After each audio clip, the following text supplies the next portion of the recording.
Após as batalhas e as lutas que nos conduziram para a independência, surge um novo amanhecer, uma nova fase da nossa história. É o momento de construirmos alicerces sólidos para uma sociedade livre, justa e igualitária.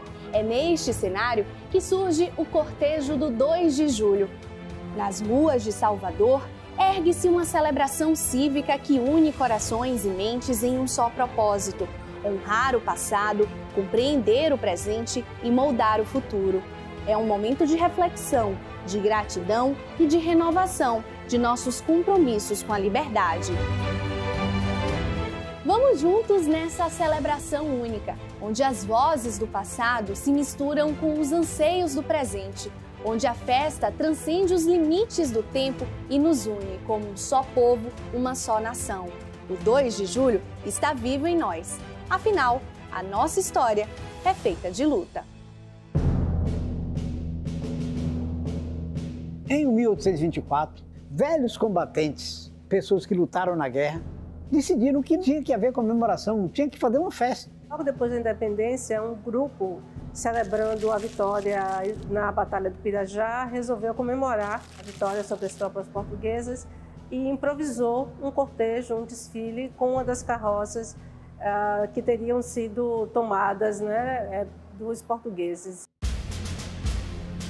Todo dia 30 de junho acontece na matriz de Nossa Senhora do Rosário, do Porto da Cachoeira, uma missa solene, geralmente às 7 da manhã. A pira é acesa, geralmente com os edis, né, no altar de Nossa Senhora. E daqui parte para outras cidades, a exemplo de Santo Amaro, Salbara, São Francisco do Conde, até chegar lá em Pirajá. E na tarde do 2 de julho, chegar no Largo do Campo Grande.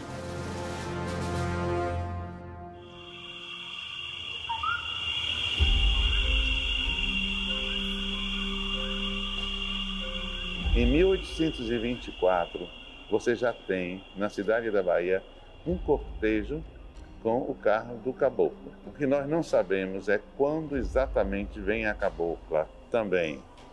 Qual é a iconografia nuclear que nós temos? A figura de um indígena ou de uma indígena vestida como se acreditam que os índios se vestiam. Não é? Nem todos os índios se vestem da mesma forma e alguns inclusive não se vestem, mas foi assim que foi concebido. É interessante que quando José de Alencar, através dos romances O Guarani, o Birajara e Iracema, faz uma espécie de uma epopeia do nativo como uma espécie de grande símbolo, grande ícone da brasilidade, isso já corria em cima dos carros, dos nossos cortejos. Quando o batalhão do Quebra-Ferro começa a puxar o carro da cabocla e do caboclo, que eles se movimentam assim um pouco, eu sinto que eu estou vivo, que a Bahia está viva e que com todas as diferenças, todo mundo pode ser brasileiro. Todo mundo sai nas ruas na festa de julho e precisa ver os caboclos. Ou enquanto eles passam desfilando, ou quando eles estão lá parados na Praça Municipal, ou depois quando são expostos no Campo Grande, ou na Volta dos Caboclos, que é maravilhosa também. Eu acho que fala dessa sofisticação, eu acho, cultural que é o Brasil e especialmente a Bahia. Tanto aqui quanto em Cachoeira, quanto em Taparica, você pode ter todas as outras manifestações. As fanfarras dos colégios, né? Os grupos de baiana. Quando aparece o caboclo ou a cabocla, a depender da cidade, então a festa é do caboclo e da cabocla. E todo mundo que vai ali sabe disso. Os próprios manifestantes, os próprios figurantes ficam olhando extasiados, né? como príncipes e princesas olhando o rei e a rainha. O caboclo e a cabocla são o imperador e a imperatriz da Bahia de Todos os Santos. Construir a festa é uma forma também de demarcar parte do processo de independência. Você instituir uma festividade, símbolos, heróis.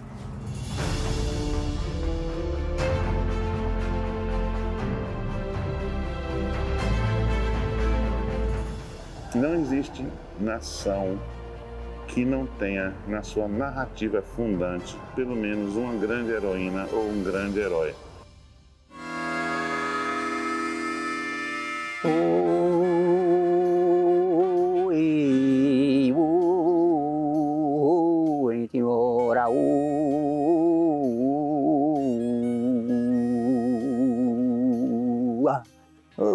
Tira o leite, sorta o gado e leve na invernada, que mamãe está em casa escorrendo a palhada. Deu um pequeno abolho que acordou minha amada. A história dos encorados está intimamente ligada com a dos vaqueiros, né? Esses homens foram 39 conterrâneos meus, lá de Pedrão, que saíram para lutar aqui em Cabrito, em Pirajá. Foram arregimentados nessa época aí de final de 22, né? E vieram para aqui, para esse campo, como já disse, de Cabrito e Pirajá, para lutar pela independência do Brasil na Bahia. E depois de ter saído vitorioso no dia 2, eles não voltaram imediatamente para aqui, para Pedrão. Eles continuaram lá em Salvador, fazendo a guarnição da cidade até as coisas tudo se tranquilizar, depois que eles retornaram para sua terra natal.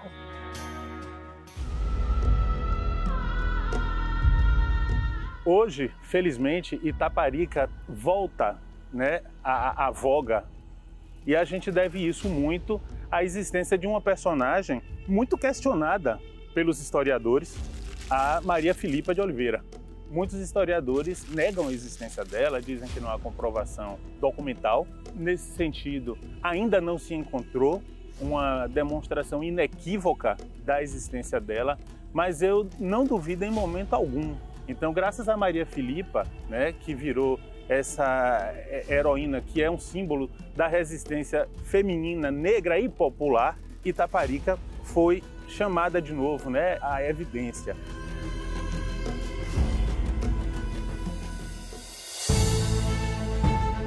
Maria Quitéria de Jesus, ela é uma mulher que é muito recuperada hoje em dia, né? Principalmente pelas lutas, pelo advento das lutas dos movimentos feministas, né? Desde a década passada, do século passado. Então, é uma mulher que ela merece realmente ter uma atenção muito especial, ainda mais porque estamos em 2023. Então, 200 anos após essa luta de independência, em que Maria Quitéria de Jesus foi grande partícipe, grande atuante. A guerra tinha acabado. Um mês depois, ela vai para o Rio de Janeiro e ela é condecorada pelo próprio Dom Pedro de Alcântara, né, com a insígnia da Ordem Imperial do Cruzeiro. Então, era uma insígnia, era, enfim, um símbolo, né, de prestígio, de poder muito forte, muito grande. E lá ela conhece inúmeras pessoas, né, inúmeras pessoas influentes também, José Bonifácio, todo mundo, toda aquela galera que estava articulando a independência também de uma forma política entre eles, né. Também é nesse sentido que a história dela começa a ser conhecida. Foi por conta desse encontro dela no Rio de Janeiro com a grande escritora e viajante da época chamada Maria Graham. Era uma mulher inglesa que já tinha viajado por grandes partes do globo e ela simplesmente se encantou com a Maria Quitéria. Então ela estava produzindo um diário de viagem que viria a ser publicado e nesse diário de viagem ela simplesmente narrou o encontro das duas, inclusive algumas características físicas e comportamentais, bem interessantes.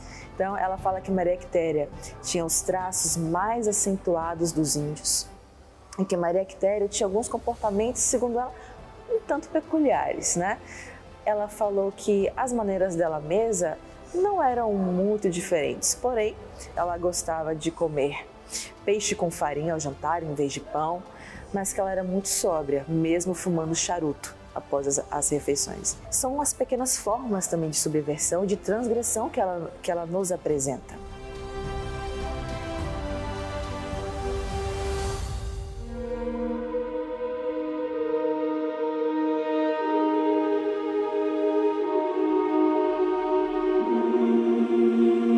Por outro lado, a gente tem a Sora Joana Angélica, que ela vai proteger o convento. Essa aí é o martírio, não é a luta, é o martírio. Ela tentou defender o convento da Lapa, porque os soldados portugueses chegaram alegando que havia portugueses escondidos, queriam invadir, na verdade, a clausura. Ela tentou até levar o dinheiro que tinha recolhido donativos, as esmolas do convento, e levou o dinheiro para ver se satisfazia eles. Mas, na verdade, os estudos demonstram que ela deu tempo para que as noviças saíssem pelos fundos do convento e fossem para o convento das Mercês. Que ela simplesmente é acertada com golpes de baioneta na frente do convento. Eu fico imaginando como é que deve ser naquela época, sabe? O susto que foi para aquele povo ver aquilo acontecer. O assassinato de uma abadesa na frente de um convento.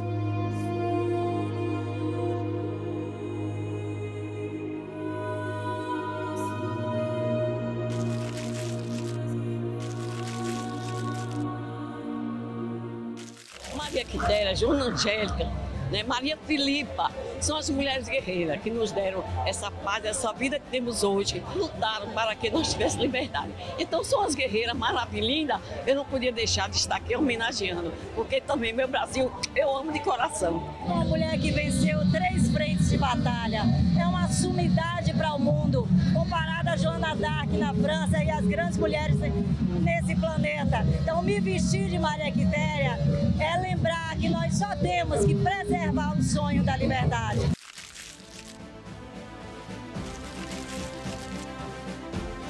Enaltecer o nosso inimigo é também nos enaltecer quando a gente vence o inimigo, né? E Madeira de Melo foi um homem muito honrado. A ele foram oferecidas várias vezes suborno, ele ia receber altos cargos aqui no Brasil, um soldo alto, e ele disse: não, eu estou lutando por Portugal, excelente inimigo, que nos torna mais excelentes ainda por termos derrotado.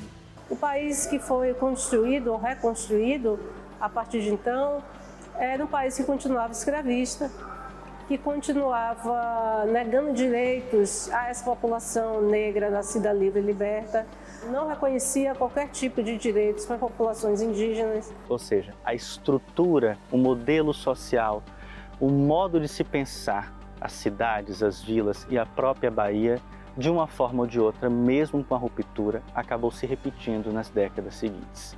É aquela ideia de manutenção dos status e do pensamento de uma sociedade no contexto baiano que só vai passar por uma nova interpretação a partir da segunda metade do século XIX, tanto por conta das crises econômicas, as novas ideias que começam a surgir e principalmente a força, a resistência das pessoas lutando contrário a essa forma opressiva em que se mantinham as relações daquele período.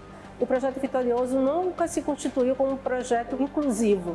Eu acho que a gente pode agora, como país, como nação, considerar qual é de fato a ideia de igualdade, de liberdade coletiva que podemos construir. E para isso precisam ser ouvidos os setores sociais, né? 2 de julho é um ato cívico onde é se mobilizado e lutado por todas as causas justas, né? Então a enfermagem não é mais do que justo a implantação do piso salarial. Isso é educação em primeiro lugar. A criminalidade está no mundo aí porque é falta de educação. Se tiver uma educação digna, eu tenho certeza que vai ter homens honestos e mulheres honestas nesse país. Percebam o que é o desfile do 25 de junho em Cachoeira e o desfile do 2 de julho em Salvador. São os nossos caboclos, a representação mais fidedigna do nosso povo, da nossa miscigenação, e o povo na rua. Não mais com espingardas, com lanças, com foices, com flechas, mas com o poder da palavra, com o poder da sua liberdade, exigindo, desejando ter um país melhor, ter um país mais justo e igualitário. Por isso que eu considero o povo da Bahia, o povo de Cachoeira, o verdadeiro herói da independência. E o caboclo e a cabocla somos nós, O caboclo e a cabocla são o povo baiano e brasileiro.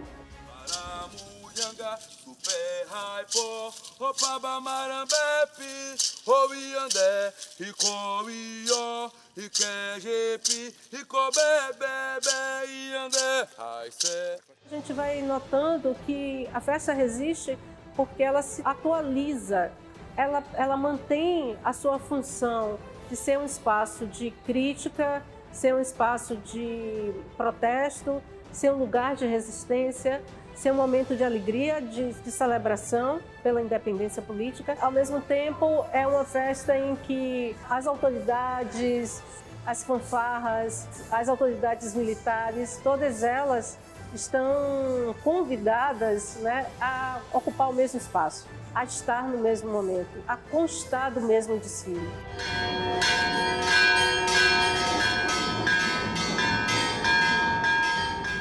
No próximo bloco, nós vamos apreciar o hino do 2 de julho, interpretado pelos jovens músicos da Orquestra Castro Alves do Neogibá. Daqui a pouco a gente volta.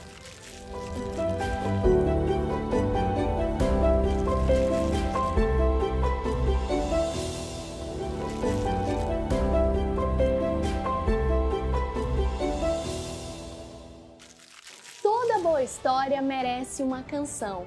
No nosso caso, um hino que fala do que almejamos como povo e que melhor representa os nossos anseios. Salve o nosso 2 de julho!